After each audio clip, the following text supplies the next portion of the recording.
బైబిల్లో 40 దినాలు ఉపవాసం ఉండి ప్రార్థించింది ఎవరో తెలుసుకుందాం.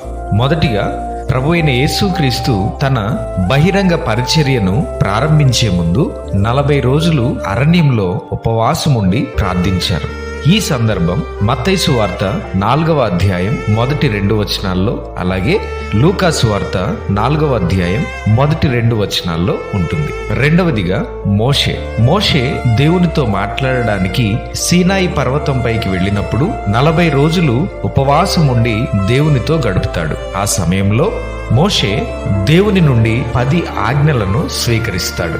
ఈ సందర్భం నిర్గమకాండం 34వ అధ్యాయం 28వ వచనంలో ఉంది. తరువాత మోషే ఇశ్రాయేలీలు దేవునికి వ్యతిరేకంగా చేసిన పాపాన్ని బట్టి మరో 40 రోజులు ఉపవాసం ఉండి దేవుని కనికరం కొరకు ప్రార్థించాడు. ఈ సందర్భం ద్వితీయోపదేశకాండము 9వ అధ్యాయం 9వ వచనంలోను మరియు 18వ వచనంలోను ఉంటుంది. మూడవదిగా ఏలియా ప్రవక్త కూడా 40 రోజులు ఉపవాసంతో ప్రయాణించి దేవుని పర్వతమైన హోరేబు చేరుకుంటాడు.